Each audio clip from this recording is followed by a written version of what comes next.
काय आहे सर की इथे जे आपण बघतोय तर ॲव्हरेज आता बाग जी आहे तर सगळ्यांना समाधान देणारी बाग चांगले आहे की? अडचण नाही. आणि आता ते साहेब केवढ्याला दिली आपण ही बाग? हे 20-11 दिली साहेब आपण. 20,11,000 रुपयाला. आणि किती झाड आहेत आपली? आपण लागवड आहे 4100 आणि व्यापाऱ्यानं धरली 3600 कोट. 500 कोट कमी केले. ऍक्च्युली हा येत ते हो विषय तो नाहीये. ऍक्च्युली महत्वाचं म्हणजे काय आहे की इथे तो क्वालिटी आणि ते बघून हो क्वालिटीवर आहे. परंतु ते देणं भागच आहे सर. अशी परिस्थिती आहे. म्हणजे इथे काय निर्माण झालंय, त्यांनी एवढी मेहनत केली आहे की समोरचा जो पण घेणार आहे तो असं त्याला मागूच शकत नाही कवडी म्हणून. दोनच शब्दात व्यवहार झाला साहेब. बरोबर आहे की नाही? आज तर तेजीशी आहे, पण तरी माल चांगल्याच क्वालिटीचा जाणार आहे तो माल. आहे की नाही? तो काही प्रश्न म्हणजे आपल्या आजूबाजूला 2-3 बागा पण आहेत, ते पण आपण जर त्याचं कम्पॅरिझन केलं ना नाही. तर याच्यापेक्षा ते हलकेच असणार. बरोबर आहे ना? त्यांनी पण मेहनत घेतली, विषय तो नाहीये. फक्त विषय काय आहे, टेक्नॉलॉजी शेतकऱ्यापर्यंत पोहोचणं, त्यानं कोणता निवडून अभ्यास करणं त्याचा, हे महत्वाचं आहे. परिस्थिती आताची अशी झाली आहे की आपण जे बी रासायनिक खत असतील किंवा पेस्टिसाइड असतील, सर्व केमिकल आपण जमिनीमध्ये वापरतोय. बरोबर. त्याच्यामुळे सेंद्रिय असेल, ऑर्गॅनिक असेल, हे आपल्याला वापरणं गरजेचं आहे. कारण त्याच्यासोबत दोघी वापरल्याशिवाय बाग चांगला येऊ शकत नाही. हे महत्वाची गोष्ट बोलले सर तुम्ही, की याला कॉम्बिनेशन खूप गरजेचं आहे. तो ताळमेळ बसला पाहिजे. कारण गेल्या वर्षी मी एकच वेळेस सोडला. आमच्या गावाची परिस्थिती अशी झाली, मी मागच्या व्हिडिओमध्ये ते बोलले बी आहे.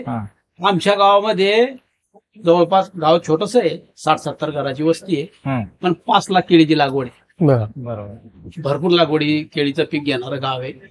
गेल्या वर्षी काय झालं, केळीच्या वरचे शेंडे असे थोडे थोडे करपले पत्तीचे, आणि ते झाड तयार होण्याच्या आत, म्हणजे गोलाई येण्याच्या आतच ते पिकायचं. केळी जागेवर. त्याच्यामुळे काय व्हायचं, आज माल काढला ना 8व्या दिवशी शेतकऱ्याला माल काढणं पडत होता. म्हणजे ज्याची 25ची रास येणार होती त्याची 17-18ची रास बसली, 7 किलोनं झाड गठून गेलं. बरं, ते ठेवायला जायचं ते पिकत होतं, पिकल्याच्या नंतर व्यापारी उचलत नव्हता. अशी परिस्थिती जाणवली. पण मी एक वेळेस तुमचं औषध सोडलेलं होतं. अशी योगायोग कशी तरी ते तुमच्या सोलापूरचे व्हिडिओ पाहिले मी ना, त्याच्यावरून कॉल केला आणि लायरे सर आले आणि मेयर सर, त्याला कॉल केला मी. तिथे ते व्हिडिओ पाहिल्याच्या नंतर आणि एक त्याच्याशी बोललो मी काही तुमच्या कंपनीवर विश्वास ठेवत नाही. बरोबर. मला काही कोणा शेतकऱ्याला फसायचं आणि मी एक वेस्टेज म्हणून सोडून पाहतोय म्हणलं. पण ते माझ्या शेतात सोडल्याच्या नंतर माझे 80% हार्वेस्टिंग होईपर्यंत घड पिकला नाही. बघा, बाकीच्या याचे लवकर माल ऐकणं पडले. मी 22-25 दिवस माल थांबवला पहिल्या कटिंगच्या नंतर, तरी सुद्धा झाड पिकेल सापडलं नाही. पण 80% कटिंग झाल्याच्या नंतर मग मात्र आता कसं तो व्हायरसच आहे, चौकडेच फिरला होतो. नेमकं तो आता करप्या आहे का शिगाटो काय हे आम्हालाही निष्पन्न झालेलं नाही. तो आजार कोणता हेच माहित नाही, पण झाड पिकत होतं. गेल्या वर्षी अशी परिस्थिती झाली. एक गोष्ट लक्षात आली सर आपल्या, कोणती, की लोकांचं 100% पिकत होतं, तुम्हाला ते लांबवता आलं, 80% तुम्हाला फायदा झाला. म्हणजे एकच तुम्ही निर्णय घेतला, तो बी विश्वास नव्हता तुमचा. विश्वास म्हणजे कसं आहे, या सेंद्रिय या कंपन्या ज्या साहेब, तुम्हाला सांगतो, या शेतकऱ्याला येऊन एवढ्या फसवरायला काय सांगा. ठीक आहे ना, असं द्या. त्याच्याकरता विश्वास ठेवतच नाही शेतकरी. हे सगळ्या क्षेत्रामध्ये आहे. तर सर काय तुम्ही कसं ते काही बी कालवून आणता, ते थैल्या विकता, आपण त्या रासायनिक खतात कालवून सनी ते आपण जमिनीमध्ये टाकतो. शेजारी जर रासायनिकचा येतो का त्याचा येतो आपल्याला काही समजत नाही. सरांची पूर्वावस्था आपल्याकडे 14 मिनिटाची पहिली, ज्यावेळेस नोव्हेंबरमध्ये मार्गदर्शन दिलं, सरांनी एवढे काय प्रश्न त्या विचारलेले आहेत आणि ते विचारणं गरजेचं आहे. पण विषय असा आहे की आज सर आपल्या सोबत आहे. नाही त्याचे मला काय म्हणायचं सर, ऐका, तुमची जर तुम्हाला पाहिजे असा रिझल्ट किंवा पाहिजे असं नजरेला आता दुसऱ्या डोस मध्ये जर पाया भेटलं नसतं तर तुम्ही आमच्या गाडीत बसून ह्या प्लॉट पर्यंत आले असते का? मी आता एकच वेळेस सोडलंय तुमचं. नाही नसू दे की, पण या शेतकऱ्यांनी तरी कमीत कमी 4 वेळेस, किती 4 वेळेस सोडले.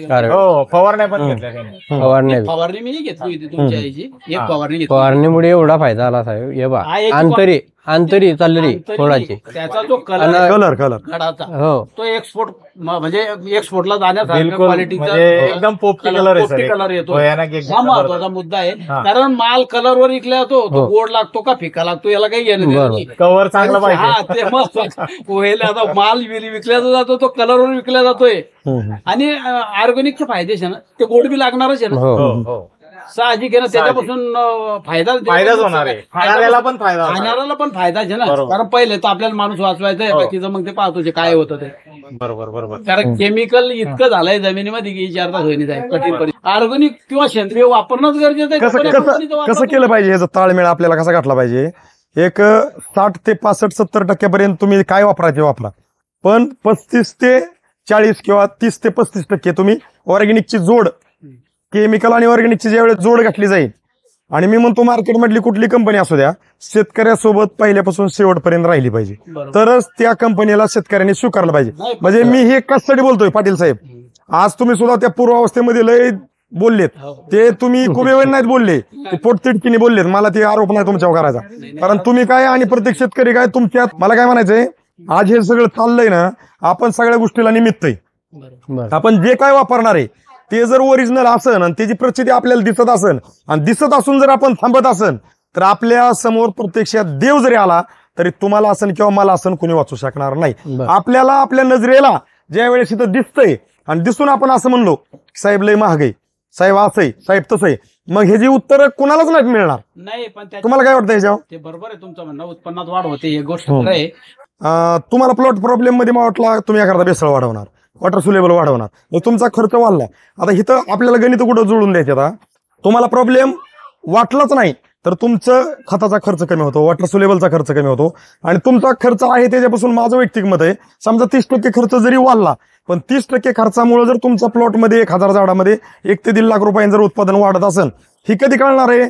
पहिल्यापासून एंड पर्यंत. मला काय म्हणायचं, तुमचं समजा 40,000 झाड आहे का, तुम्ही काय करायचं, त्यातले 5,000 झाडाला तरी वापरायचंच नाही, किंवा 5,000 झाडाला वापरायचं, आणि बाकीचं आपलं आहे असं चालून देत. त्याचा विषय काय होतो, आपल्याला एंड बघायचा. एंड कसा की 5,000 झाडात निघालेलं टनेज किंवा तुमचा गुदाडा प्लॉट जी उगता मानता ती कितीला गेला, आणि जी बाकीचा कितीला गेला, ह्याच्यातलं फणीतलं वादीतलं अंतर आणि वजन तुम्हाला काय जाणवतंय, आणि ह्या सगळ्या गोष्टीमध्ये तुम्ही केलेला खर्च जर कारणी लागत होईल, तर मग इथं आपल्याला विचार करून चालणार नाही.